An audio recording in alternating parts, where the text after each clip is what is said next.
is somebody I'm super excited to introduce. She's my favorite and only sister, Kristi. I've known her for her entire life, and she's known me for most of mine. Kristi helps people connect through play and helps companies unlock profit through play. You guys know I'm a big on vision. Well, her vision is to get 1 million people globally playing sports or playing annually. Kristi is the founder and CEO of Jam, which is a multi-million-dollar global business that has connected millions of people through play since its inception 24 years ago. It's one of the largest adult recreational sports leagues in the world. When the pandemic shut down recreational sports and employees that used to huddle around a water cooler and talk at lunch were all working from home, Kristi completely pivoted her business, helping corporations improve their culture through fun and playful corporate events like trivia, escape rooms, and all things delivered virtually. The Jam team has produced and delivered over 3,500. That's ridiculous.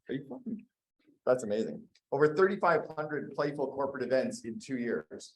That's pretty fast to go from nothing to that. That's amazing.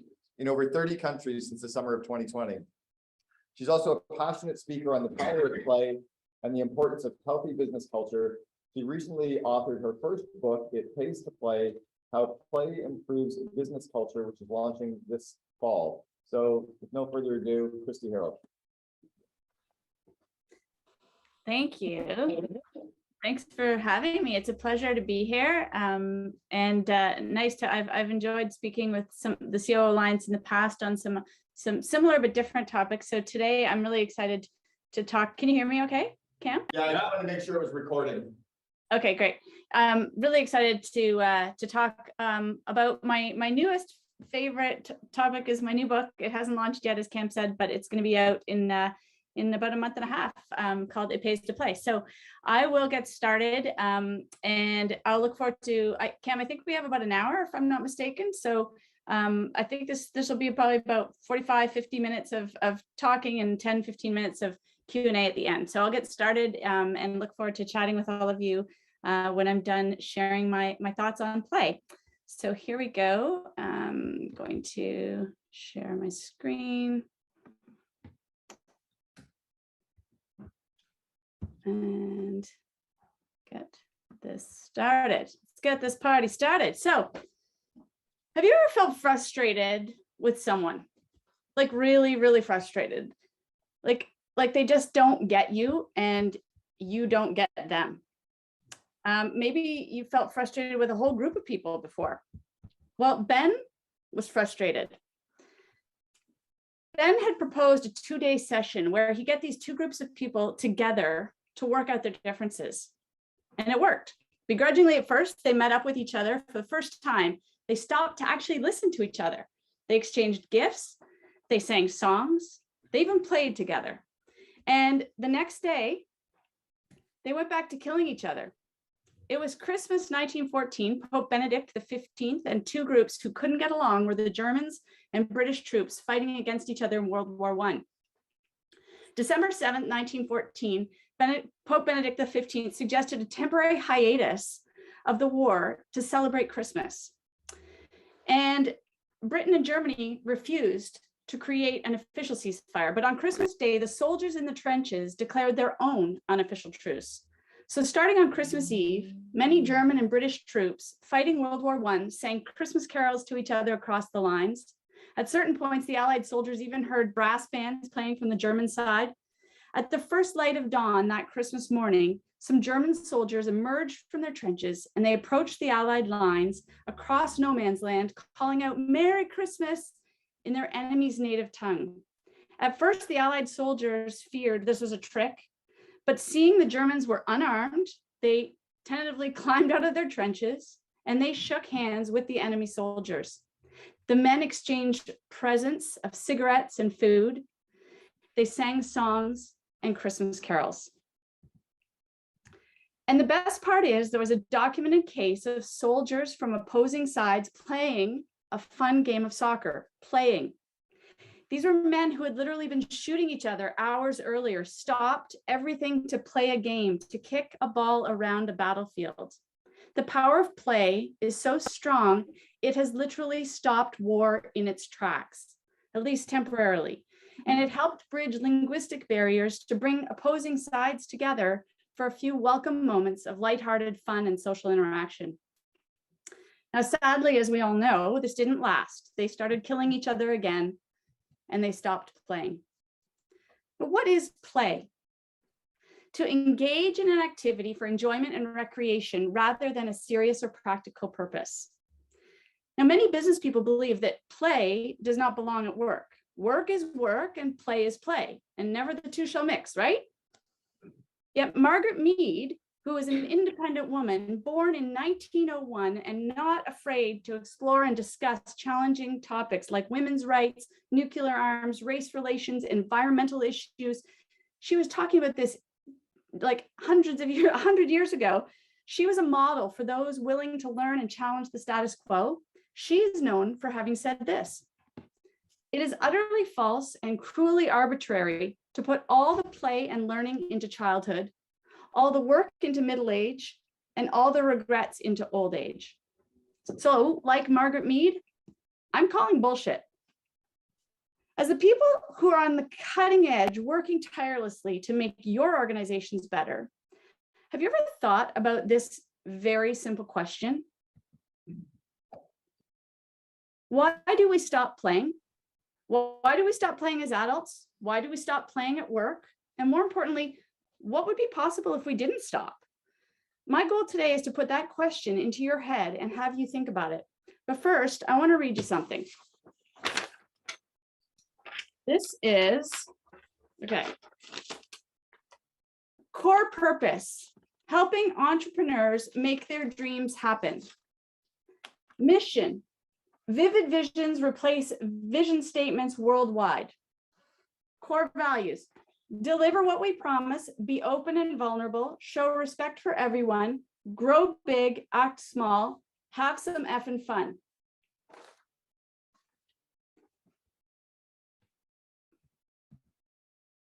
What is culture? Is it this? Is this culture? Is it your purpose? Is it your mission statement, your vivid vision, or your core values? Don't get me wrong, I am a huge believer in all four of those. My brother Cameron, as you all know, he wrote the book on the importance of vivid vision. I'm a believer, I'm sold.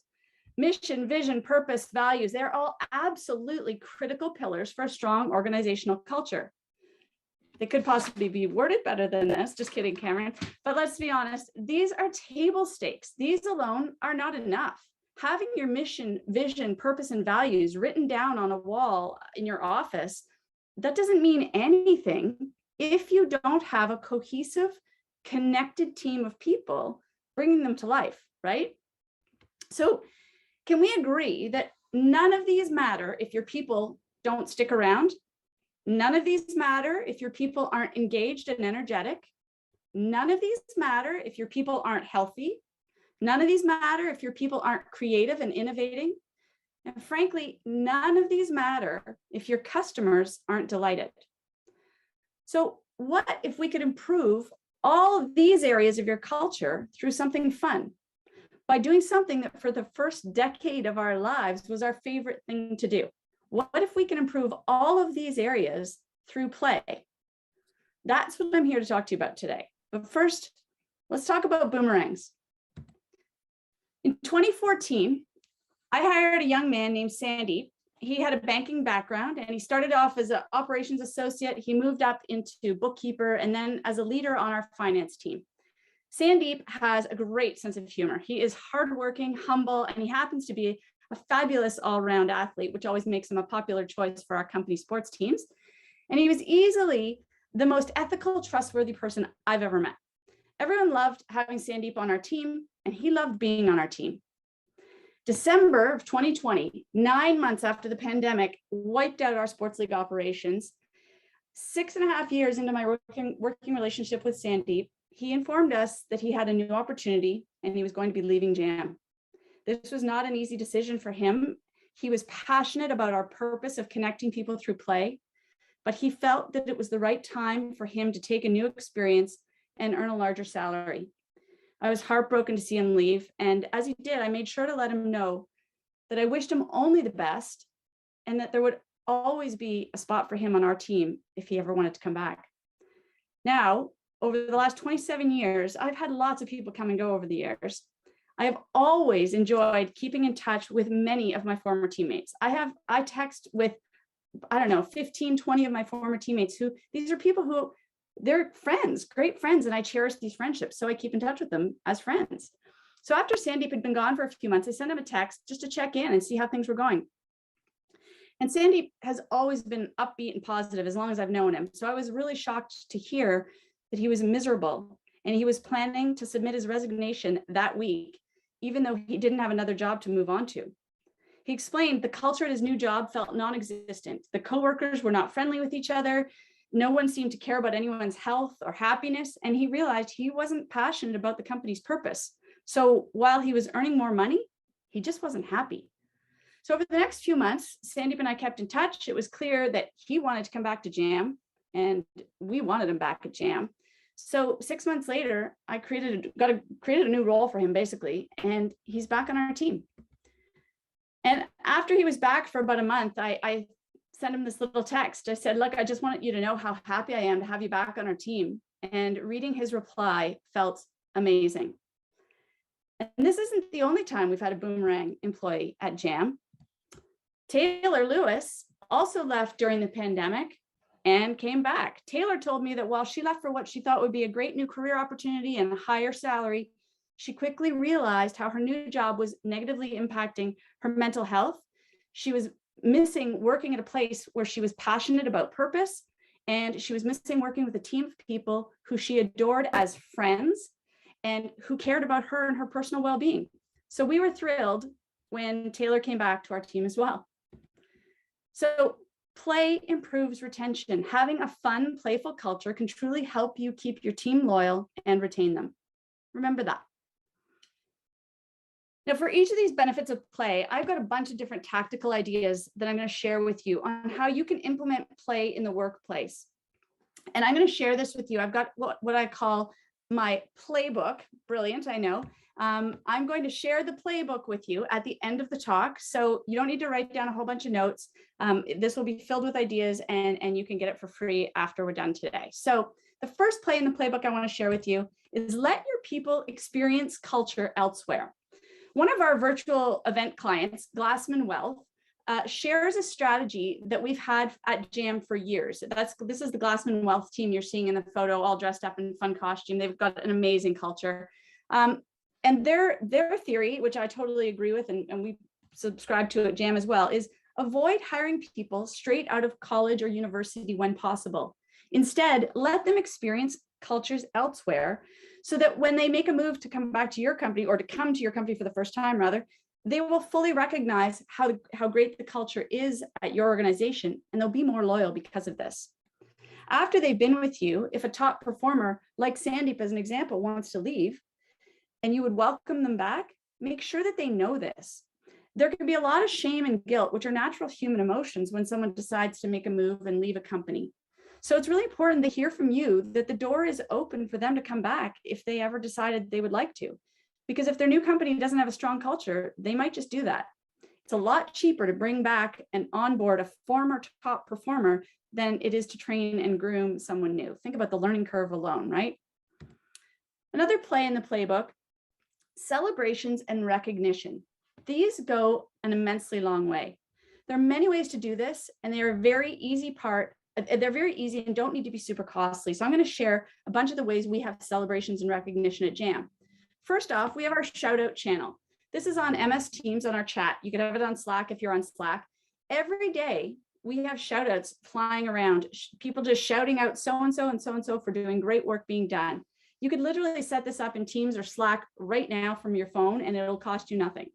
But don't do it right now.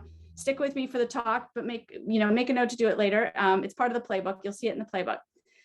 Every Thursday, another thing we do at our daily huddle, we did it today, we have our top shelf teammate.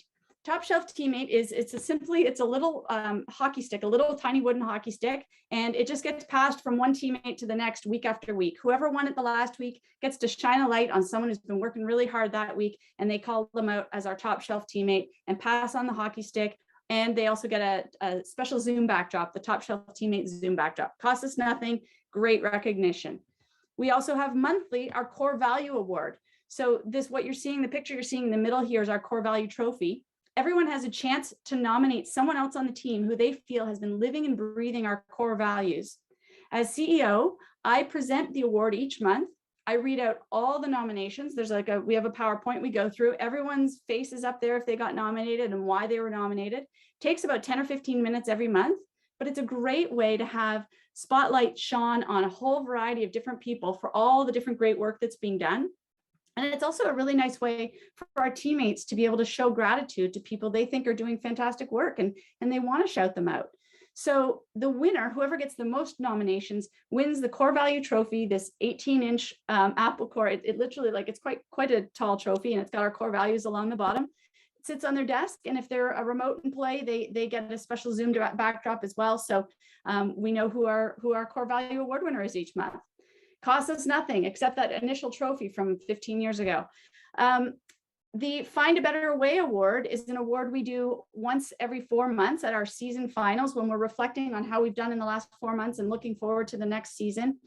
We celebrate our Find a Better Way Award. Anyone on the team can nominate either themselves or someone else, or for multiple, for innovations. Any kind of innovation that maybe helped increase revenues, reduce costs, help with efficiencies, improve our customer experience or our part-time employee experience or our full-time employee, like any kind of innovation that's making Jam better, we'll take nominations for. We narrow down the nominations to 10, and those top 10 nominations get voted on by everyone in the organization.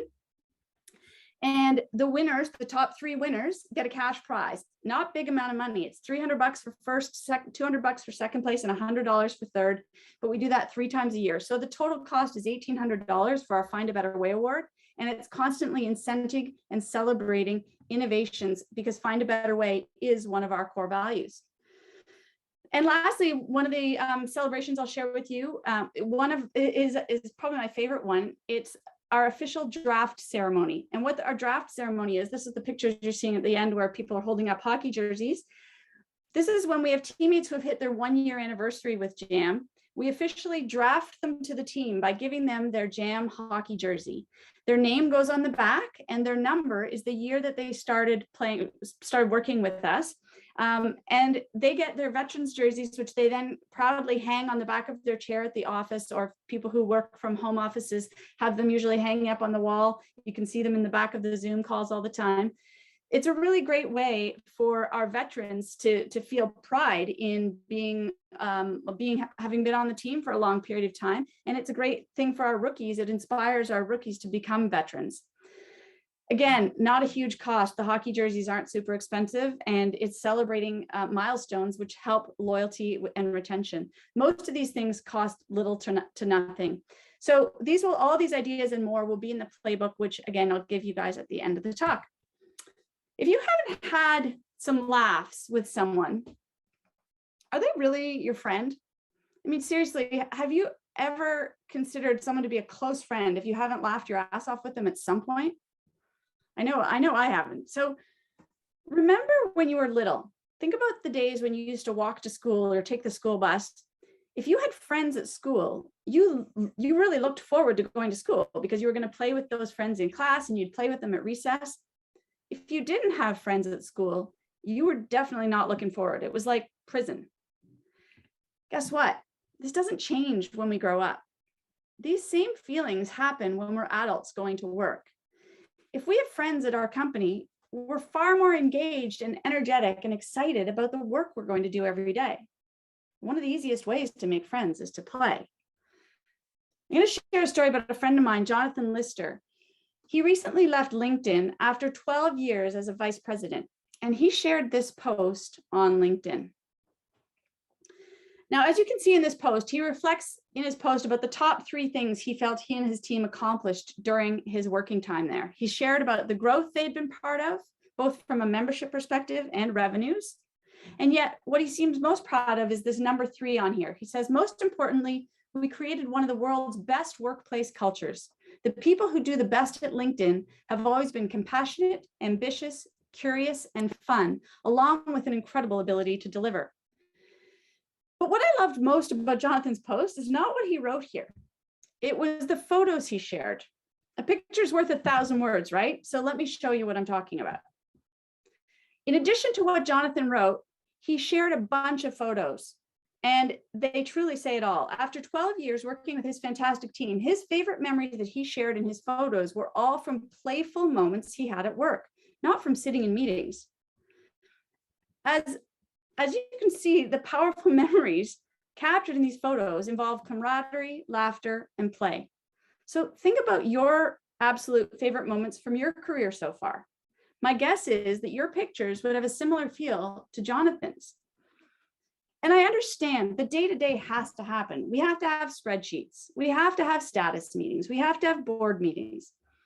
But if our best moments come from play, if the playful stuff is what we all remember and what makes us all feel great, then let's make sure we're being intentional about including some time for play in the workplace, because play improves engagement and energy.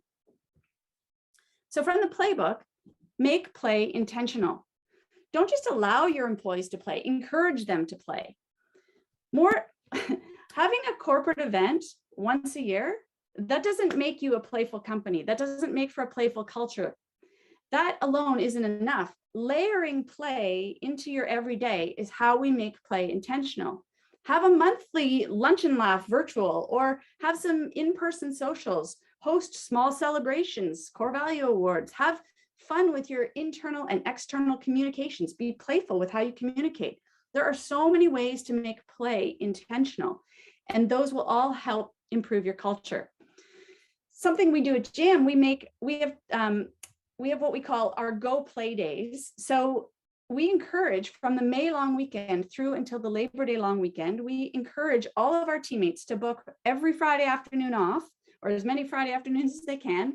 And we just ask them to work a little longer during the week to make up for the Friday afternoon when they're going to leave early. We trust them to do so. I mean, summers are short in Canada and Northern US, so we want our teams to get outside and play in the sunshine, enjoy an extra long weekend whenever they possibly can. And we call them Go Play Days. Simple, but intentional. Another play from the playbook, have a budget for play.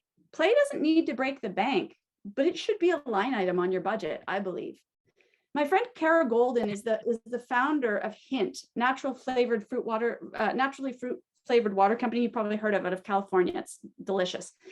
In addition to being clients of JAM for full company fun virtual events, Hint also encourages and provides budgets for their team leaders to have smaller in-person events with their different departments regularly.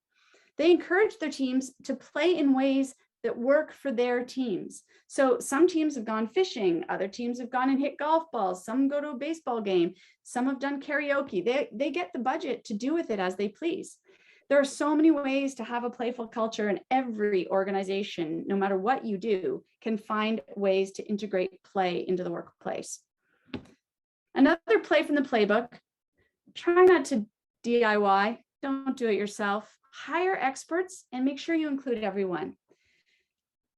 The reason I say this is if you find yourself Googling how to plan a virtual event or virtual event for dummies, just stop.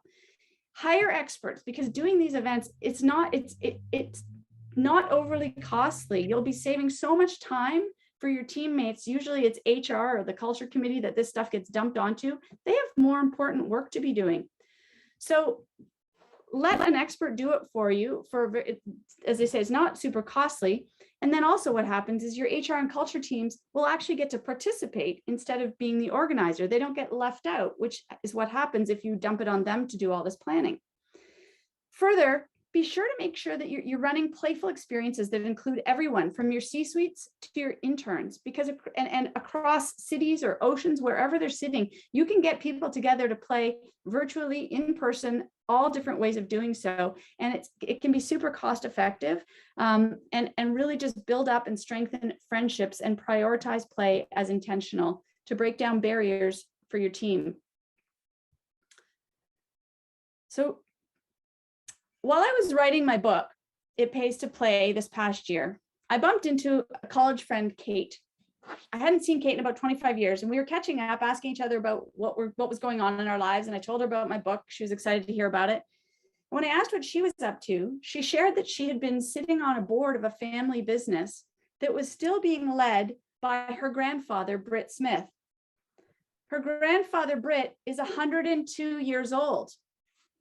I was shocked. So my curiosity got me asking Kate more about this 102-year-old man who was leading a company. And I said, well, what are his secrets? She said, actually, along the lines of your book, he naps every day and he loves to play. I was so intrigued, I asked Kate if she would introduce me to her grandfather so I could interview him for my book. And I was thrilled when he agreed to talk to me. And before I talked to him, I did a little research on him and I was completely humbled and absolutely blown away by what I learned. Britt was born in 1920, served in World War II, later became a lawyer. Then he went on to start his real estate business at the age of 33. Over the last 100 years, he has been recognized for his incredible philanthropic efforts, as well as community service with multiple accolades, including the esteemed Order of Canada, which he received in 2019. And incredibly, at the age of 102, he is still leading the company that he founded in 1954, Homestead Land Holdings Limited, one of Canada's largest, most respected landlord companies with almost 900 employees. I loved hearing about how in Britt's personal life, he played tennis until the age of 95. He still plays the crossword puzzle in the newspaper every single day. And he shared that at work, they encourage their teams to go dragon boating or maybe bike ride around town on a 15-seater bicycle, wearing their corporate company logo t-shirts and raising money for charity while they do this stuff while they're playing together. As Britt said, a certain amount of levity in life is essential, and taking care of the people on your team is critical when you're trying to grow a business. Now, Britt's CFO, Francine Moore, has worked with him for 25 years, and she also expressed to me that getting people together who may not work on the same department, when we get them together to play, it really helps strengthen our corporate culture. Britt truly is playful, she said, and he can laugh at himself. And she said that energy coming down from the top really filters down throughout the entire organization. So I've got to believe that his playful nature has helped him achieve the longevity that he has. And given I'm about halfway to his age, I am inspired to keep playing. And I want to encourage all of you, like Britt, keep playing. And additionally, like Britt, I think we ought to all remember to take a few more naps. I don't take nearly enough. Now, if you don't believe Britt Smith or your complete grumpy pants don't like to play, I want to share some proven medical data, which will maybe help back this up and convince you on the importance of it. Medical data from the Mayo Clinic. You've probably all heard of the Mayo Clinic. They're a pretty esteemed clinic. They've done a study showing that when we combine play with our exercise, it adds 20% more longevity to our lives. Their study shows that when we play social sports like basketball, soccer, or tennis as an example, that doing so adds years to our life, more than just working out at a gym by ourselves. And the reason is because the social connection we get when we play provides a powerful mental health benefit. This is the antidote to loneliness, which is epidemic right now. That, combined with the physical health benefit of exercise, literally adds years to our lives. You've all heard of the blue zones. The 5 blue zones around the world are known for having community and strong social connections. They're not known for good life or Planet Fitness chains. So keep that in mind. When we connect through play, it's really powerful. There are so many ways to infuse play into our organizations, and it doesn't need to be one size fits all, as I've said. In fact, sometimes it just takes a single email. So earlier this year, we sent out a really important email to all of our customers, perhaps my favorite email we've sent in the last 27 years. This email, however, it truly angered a lot of our fans and customers. And the reason is we were announcing that post-pandemic, we had made the decision to transition all of our in-person sports leagues exclusively to the metaverse. Here's the beginning of the email that we sent. JAM is moving exclusively to the metaverse. We are excited to launch our adult rec sports leagues in this new frontier as we chase our vision of connecting 1 million people through play. JAM has made a substantial investment in metaverse real estate, building a portfolio of new facilities, including a state-of-the-art beach volleyball pavilion, dodgeball stadium, and so much more. Effective immediately, all JAM sports leagues will transition entirely to this new virtual environment. Our last night of in-person league play will be Saturday, April 30th. And very quickly, we got a lot of feedback about this. Here is a little sampling of some of the reactions. This can't be serious. What about the social needs we humans have? There's nothing like playing real sports in the real world with real balls, real friends in person, feeling the sand, the grass, the air, the environment, everything. We need that. We can't just move 100% to virtual. I agree this is a thing, but I'm sure there are still thousands of people that support the idea of keeping some of your games and sports in person, at least 50-50. I hope Jam reconsiders. Thanks. Here's another one. Hi, this transition to the metaverse came as a huge surprise to me and my team, and frankly, we're anti-metaverse. I'm honestly shocked there was no such warning before the sign-up happened for spring leagues. I signed up for outdoor soccer to move my body. I signed up with my team to have an in-person social gathering with my coworkers after a long week of virtual work from home. This is not what I signed up for. I want my money back. Thank you, Leslie. And let me read the most scathing and perhaps entertaining email we received. I'm going to censor some of it, but please feel free to read along in your heads and insert the real words. Here we go. F for a-hole. I want my money back. I joined a league to play in a competitive sports league in real life, and Mark Efferberg will not see an effing dime of my recreational money. This is BS. I want my money back. This is quite possibly the most offensive press release I've ever seen. So as you can hopefully tell by now, we weren't really shifting our league from playing fields and sports courts to the metaverse. We sent the email on April 1st. This was our annual April Fool's joke. And we thought it would be rather obvious. I was shocked. The reaction was fascinating. People were so desperate to get outside again. They were so desperate to connect in real life again. They were desperate to play again. They were so desperate, they were livid. Play improves physical and mental health. Playbook here, some different ideas. Another way you can make your culture playful, have ways to communicate internally and externally that are playful. You don't have to send an April Fool's joke that's so well crafted it gives a few of your most loyal customers a temporary heart attack, but you could. Most company communication is dry, boring, and reads like corporate communication. So check out this social post from a company called Doe. It's a Valentine's Day miracle. Patrick, our head of marketing, got a boyfriend this morning after being single for 3 years. We're so proud. Use code GoPatrick for 15% off. So simple. This post was one of their most highly engaged and drove all sorts of revenues for them because they had some fun with their communication. So what would it look like to inject a little personality and humanity and playfulness into your communications at your office?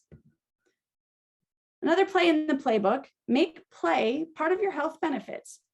Consider providing your employees with credits to play in adult social sports leagues. Gym memberships are great, and a lot of companies do provide gym memberships for their employees, but consider credits for sports leagues because there are sports leagues, social sports leagues like Jam all over North America.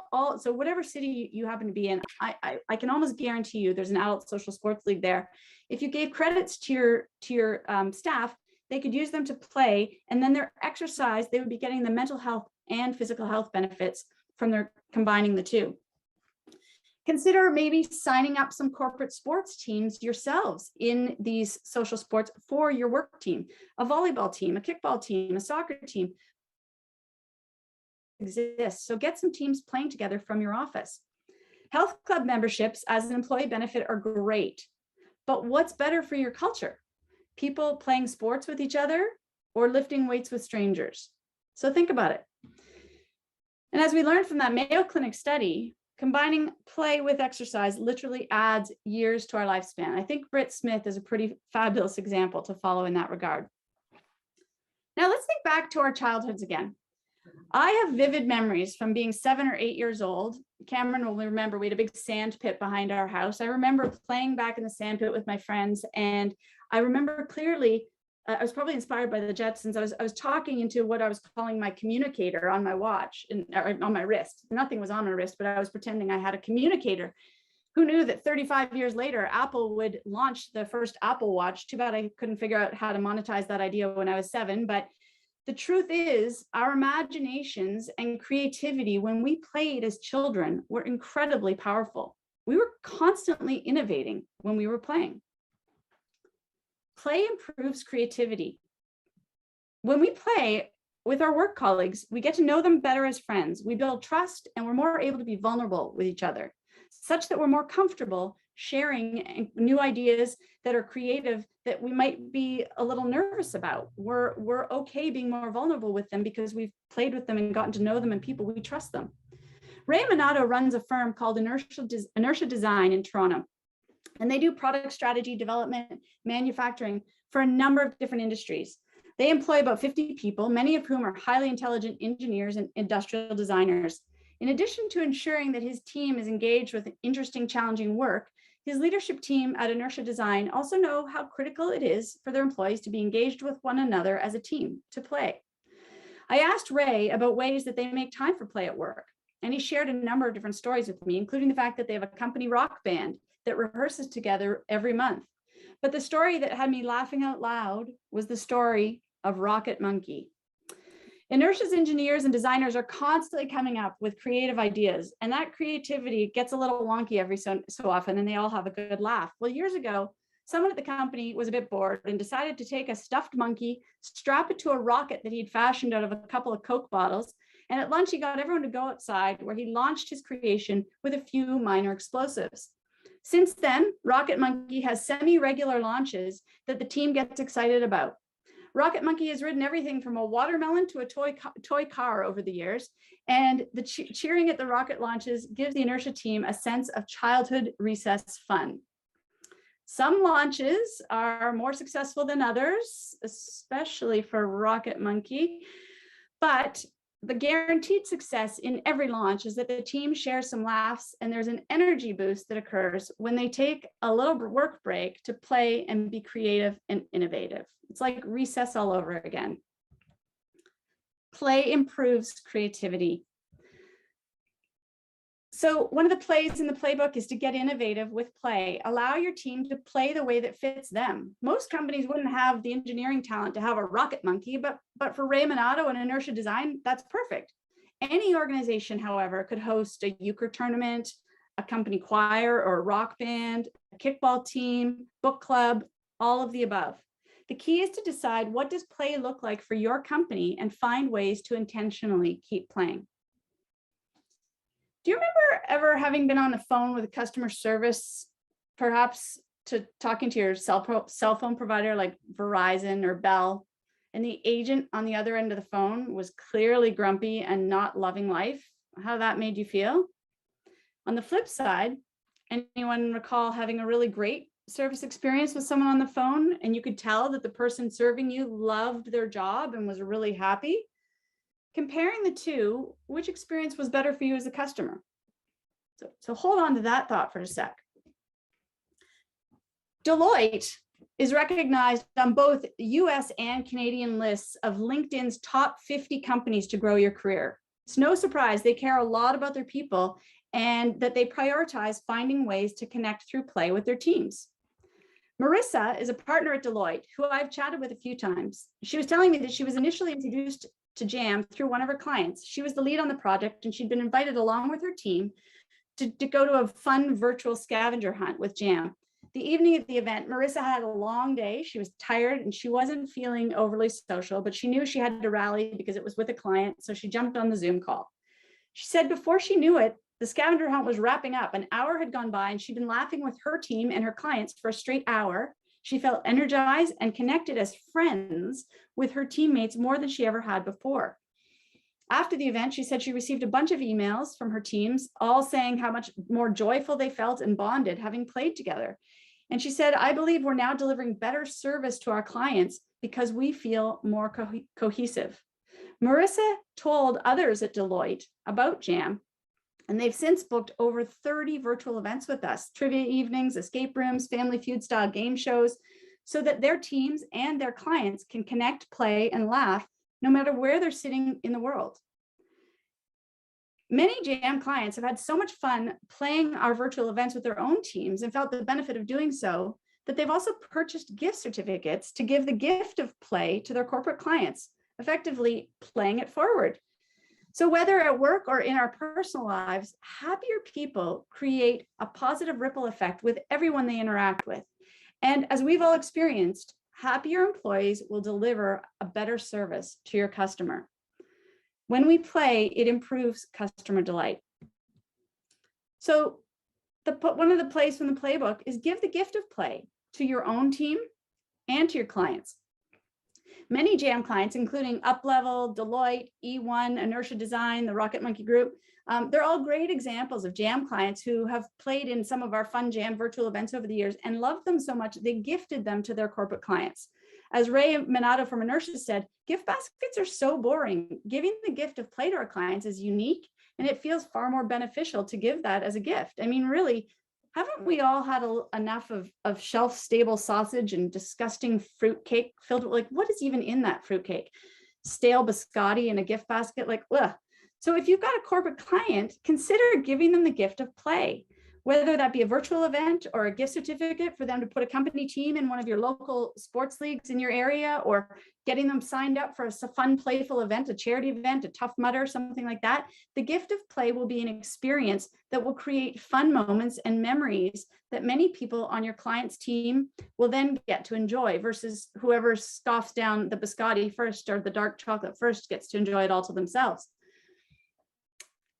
So if play improves retention, engagement, energy, physical and mental health, creativity, and customer delight, if play improves all of these things, why do we stop playing? And what if play did even more than that? Colin McDougall was the captain of a volleyball team in our sports leagues back in 1996 or 97 when I first started the leagues.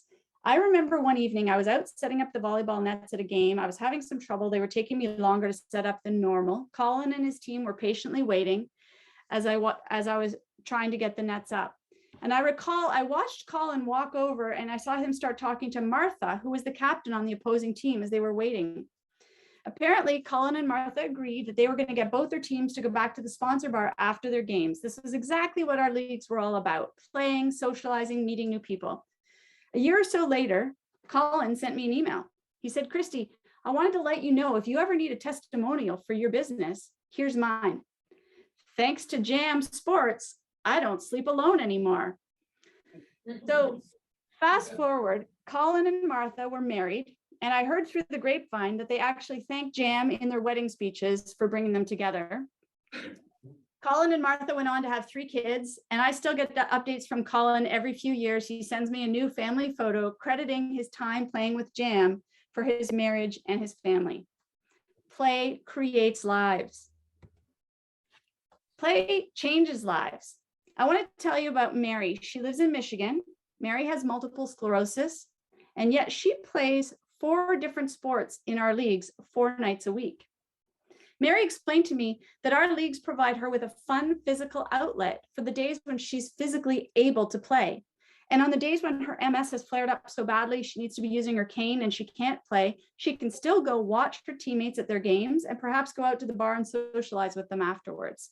It provides her an incredibly powerful physical and social outlet. Mary told me our leagues literally changed her life, so much so she got our logo tattooed on her body. Playing in our leagues has provided positive, life-changing experiences for hundreds of thousands of people over the years. We've actually had 4 different people get our logo tattooed on their body. And play saves lives, not just in World War I. 6 or 7 years ago, one of my customer service teammates forwarded me an email from one of our players. I'll call her Emily. Emily wanted us to know how much she appreciates the work our team is doing in encouraging people to keep playing. She explained that having recently moved to Toronto, a big city where she didn't know anyone, she was overwhelmed, lonely, depressed. Someone from her office invited Emily to join a company soccer team in our rec leagues. And while she didn't play soccer, she said she was so desperate, she just had nothing to lose. So she said yes. A couple of months later, Emily shared she was feeling happier than she ever had since having moved to Toronto. She had made so many new friends, and she wrapped up her email to us by saying, "Thank you for the work you do. Your leagues saved my life." So if play creates lives, changes lives, saves lives, if play does all of these things as well, why do we stop playing? And I know you probably have one other question that's been burning in all your minds. You're probably sitting here wondering, well, whatever happened to Sandeep? Let me tell you about Sandeep. Sandeep's been back on our team for just over a year now, since his little sabbatical, as we refer to it. A couple of months ago, he informed me his partner had received an incredible job offer in Calgary, 2 time zones away from our head office. And while he really didn't want to leave Jam, he wanted to support her, and he was curious what it would look like for him to continue being on our team remotely. With about that much hesitation, none, I said, of course you can keep working on our team. The pandemic has clearly taught us we can maintain strong, playful culture with our teammates, no matter where they're sitting around the world. Our top salesperson now lives in Paris, France. Our head of social media lives in Vancouver. Our lead engineer moved an hour north of Toronto to Barrie, as did our head of venue operations. We have a handful of full-time teammates in Michigan, a few others living in Kitchener, Waterloo, Cambridge. So Sandeep moving to Calgary, this was not an insurmountable hurdle for us. We will make this work. My bigger concern actually about Sandeep was that he worked so hard.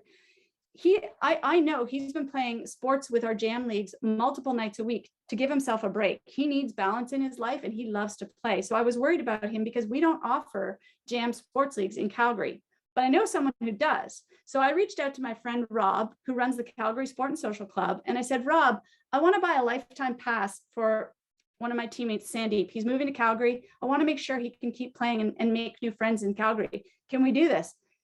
So Rob helped me set him up with a lifetime pass. We gave it to Sandeep, the gift of play, on his last day in the Toronto office before he moved out west, and it almost brought him to tears.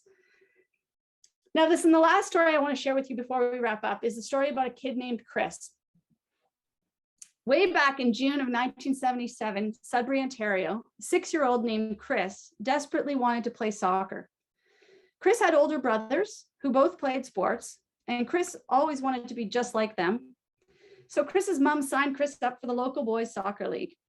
Chris made the team, and while perhaps not the fastest or strongest on the team, Chris practiced hard and hustled, scored a few goals during the season. At the end of the season, there was a league banquet. The whole team would be going. So Chris's mom made Chris wear a dress to the banquet. My mom hated when people called me Chris. I loved it. I hated wearing dresses. My mom loved it.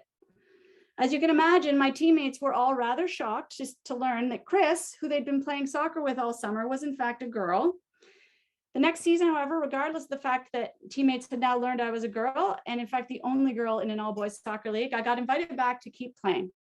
And I've not stopped playing since. I stopped playing soccer, but I've found all sorts of other ways to keep playing over the years.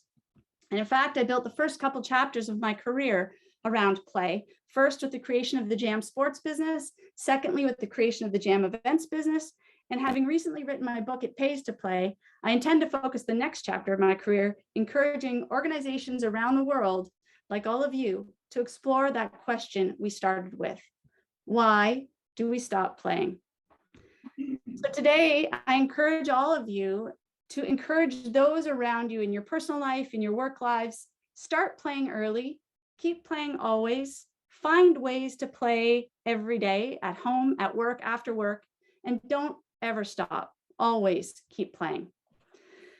To make it easier for all of you not to stop, I'd like to give the COO Alliance companies 25% off any virtual event with Jam, whether it's a virtual trivia night, a virtual escape room, a fun game show.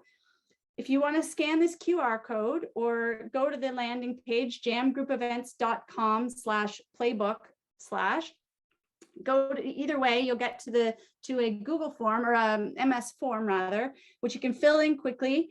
And I will happily send you the playbook for free if you'd like, or the 25% off, or both. You can click off on the forms what you'd like, and I will get it off to you. And remember, we don't stop playing because we grow old. We grow old because we stop playing. So keep playing. Thank you.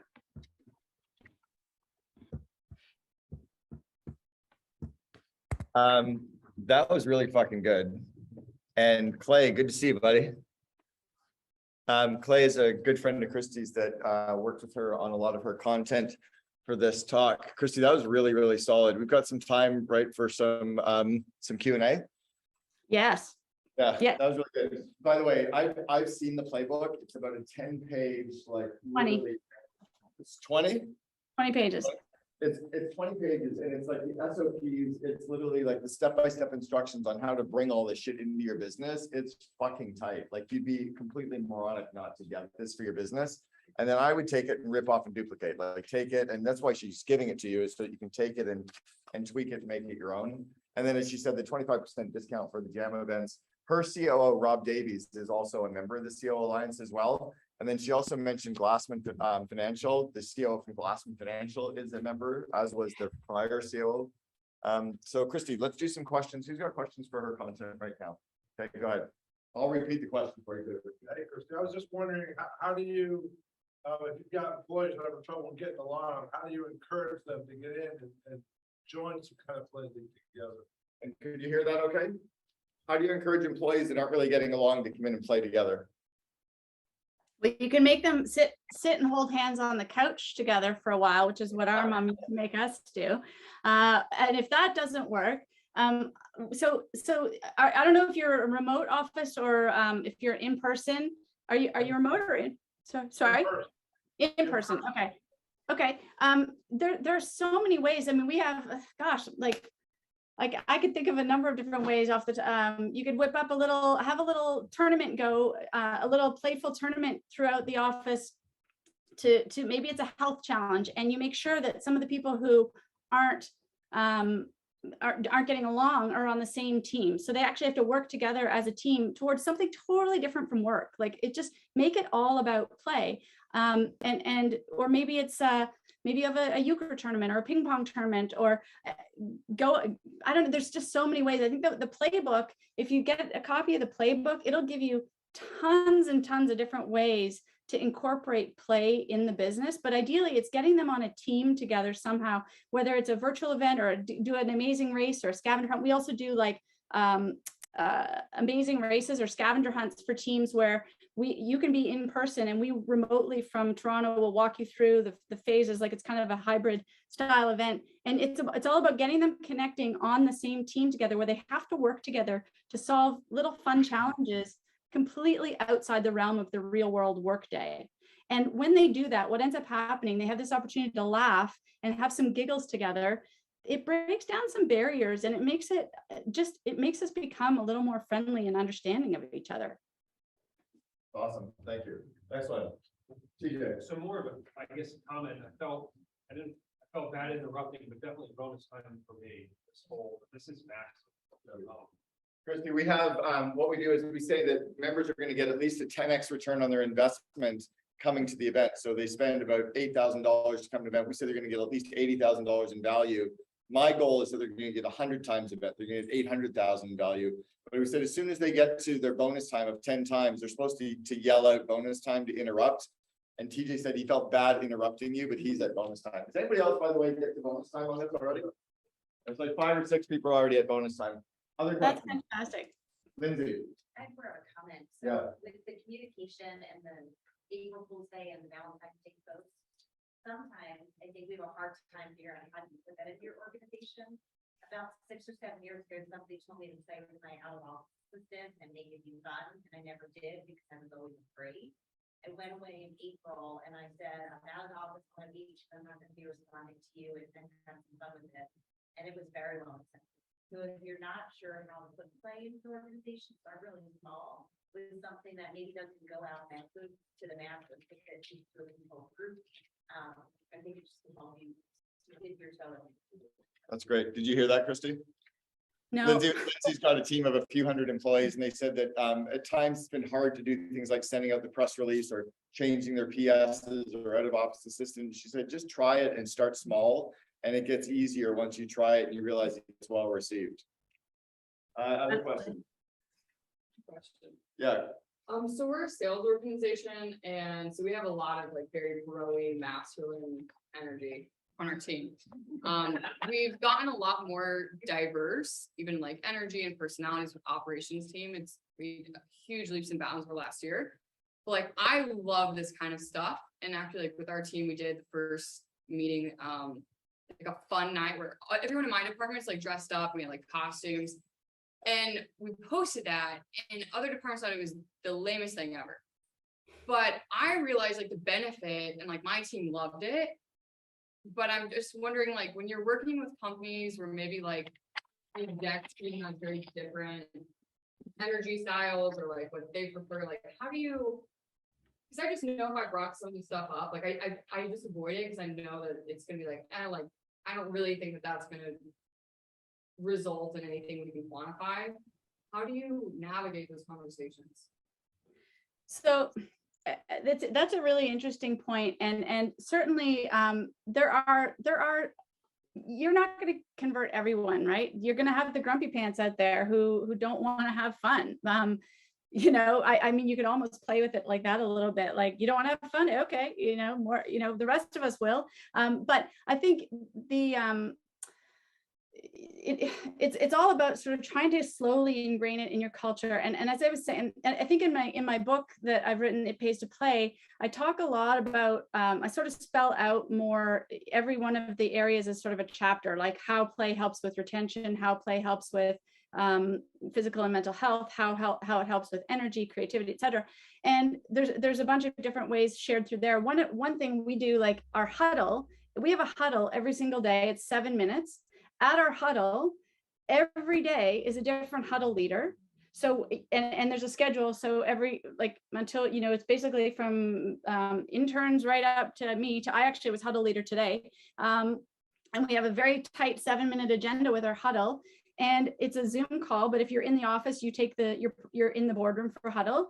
And during huddle, at the end of huddle, there's the last section is always leader's choice, and it's something playful, but there's just all this really fun banter, and it's not like an organized event, because I think sometimes people get uptight about these organized events. Oh, they're going to be so cheesy. They're going to be, you know, they can think that, and unless they're willing to participate and have some fun, they will never know. But there are other ways to ingrain playfulness in your culture that aren't about having team building events, if that makes sense. Like that's what I was sort of trying to get at with the communications. You can have fun in a lot of different ways. You can encourage people to go take time themselves, give them credits to go play with their friends, in, like, doesn't necessarily have to be about work, but all these different layers start to show that you care about play, you care about them as people, you care about them having fun. And then ideally it'll start to help more of the social bonding happening within your team as well. I don't know if that helps or not.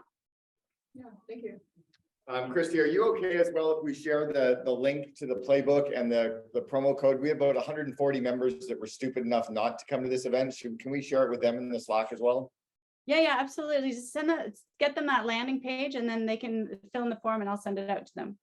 Okay, and we're going to share this video as well within the portal, so you can watch this video with your team. You could actually have your CEO watch this video, or member of your leadership team as well. Any final questions? I Yeah. just have one question, Yeah. really just to piggyback off of what you said. What if the party animal is the anti-party animal or anti-fun play person is the CEO?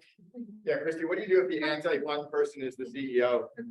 Yeah, buy them a copy of my book. Or click on a copy of this video, because the video will be on the play, and you'll get a YouTube link, and you can share that with them too.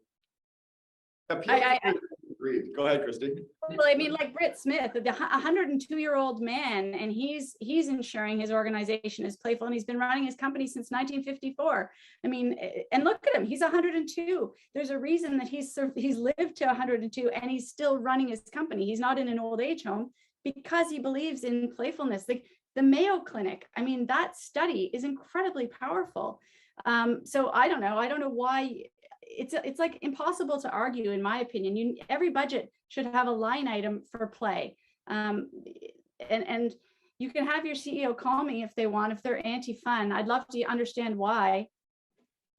I would also challenge you to run one of her workplay jam events, like run one of the fun online jam events. Invite the CEO, and if he doesn't want to show up, don't let him show up. But the reality is, it permeates the organization, and people start talking about it, and then they realize they're just like this old Scrooge or the Grinch, right? And then all of a sudden they kind of get ostracized. The Grinch does finally turn around and become fun, right? We've seen the movie. Cody. Just had a question on like how do you establish the budget around like your fund? Like Yeah, how do you establish a budget for fun? Well, so that's a great question. I think it's more of a culture budget and you know, everyone, I think we sort of look at 1% of our revenues as a culture budget because we're trying to invest in our people. But that covers a lot of things. It can cover education. It can cover our annual retreat. Like we're all getting together globally in Niagara on the Lake in October for our jamboree, and there'll be play and there'll be learning and socializing and there'll be awards. But don't forget, a lot of what the stuff I'm talking about, a lot of what I shared with you today costs nothing. A shout out channel on your Slack or your MS Teams, $0. You could start that today. You could have your core value award started next month. You could have a book club that costs nothing except the cost of the books if you want to supply your books to people. Like I didn't even talk about book club. That's another thing we do. All of this stuff is in my book, but a lot of this stuff does not cost money. If you have a ping pong table in your office and it's collecting dust, what's the point? You don't have a very fun office if that ping pong table doesn't get used. So start a ping pong ladder. Doesn't cost anything. Have a ping pong ladder so people are playing with each other and challenging each other, or whatever it is that you have in your office that's fun to do. Maybe you have puzzles in the office. Maybe you have coloring books. Just start to sit and eat lunch together, get to know each other as people. Like this is all stuff that's in my book that I don't even talk about in the talk, but there are just a lot of ways to do things that don't need to actually cost a lot of money. So as a wrap up, Kristi, I want to say thank you, but I also wanted to say something. There was a quote in the Montreal Canadiens dressing room, and it said, "From failing hands, we pass the torch, be yours to hold it high." And for 15 years, I've been doing speaking events around culture, and I'm not doing them anymore. So I'm officially passing the torch to you because you know this shit way better than I ever did. So thank you very much for sharing with us. I really appreciate it. Thanks for having me, Clay. And I just want to shout out Clay because Clay really, this is my first time giving this talk and I couldn't have done it without the help of Clay helping me craft this the way he did. So thanks, pal. Really appreciate it. Yeah, Clay Bear, if anybody wants, Clay, can you also share via Kristi your contact info and what you do with people that are working on speaking events? Because if any of you are doing speaking events, or your CEO doing speaking events, Clay will actually work with you to help craft it and pull the messaging together and make sure that it ties into your business. So he's really, really good at it. He's also a very close friend. Okay, thank you, Kristi. Thanks, bye. Bye.